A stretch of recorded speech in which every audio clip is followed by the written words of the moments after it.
सर्व असणाऱ्या गोष्टींचा विचार करण्याची शक्ती मायबाप जर कुणामध्ये असेल तर आपल्या माणसांमध्ये आहे. आणि म्हणून प्रापंचिक जीवन जगत असताना आपण काहीतरी परमार्थ करावा, नामस्मरण करावं, तीर्थयात्रा करावी आणि आपल्या या जीवनाचं सार्थक करावं. मनुष्य जन्म मोरे मिट्टी में गानो रे अब तो मिला है रंगे कभी नहीं कभी नहीं अब तो मिला है रंगे कभी नहीं अब तो मिलेगा फिर न मिलेगा कभी नहीं अब तो मिला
माहित नाही. म्हणून या देहानं आम्ही चांगलं जगलं पाहिजे, चांगलं राहिलं पाहिजे, चांगलं बोललं पाहिजे, चांगलं कर्म केलं पाहिजे.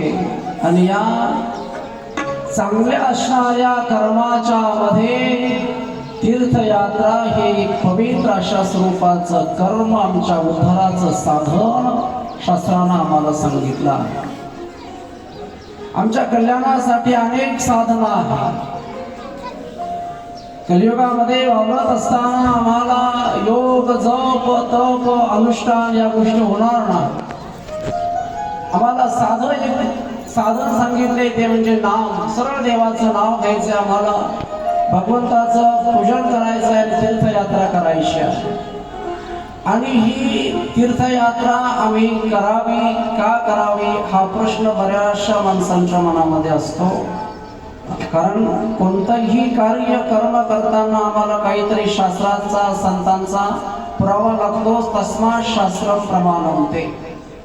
शास्त्राच्या आधाराशिवाय आम्ही कोणतंही कर्म केलं तर त्याला काही अर्थ शिल्लक राहत. आम्ही तीर्थयात्रा करतो आहे, याला काही प्रमाण आहे का? याला काही संत वचन आहे का? याला काही शास्त्र आधार आहे का? बाबा महाराज बोले, गोसावी बाबा, आपण सगळे ज्ञाते माणसं आहात, याला काही आधार आहे का? तर महाराज शास्त्रानं आम्हाला तीर्थयात्रेचं महत्व सांगितलं आहे. एवढंच काय तर संत महात्म्यांनी देखील आम्हाला तीर्थयात्रेचं महत्व सांगितलेलं आहे. माऊली ज्ञानोबरायांनी सुद्धा हरिपाठामध्ये म्हणलेलं आहे, तीर्थप्रती भाव धरी रे करुणा, शांती दया पाहुणा हरी करी. हे करे तीर्थयात्रेच्या विषयी आमचा भाव पाहिजे, प्रेम पाहिजे, आपुलकी पाहिजे, स्नेह पाहिजे, जिव्हाळा पाहिजे. आणि म्हणून आम्ही तीर्थयात्रेला गेलो पाहिजे. माणसं तीर्थयात्रेला जायला निघतात बाबा, पण केव्हा माहिती आहे का?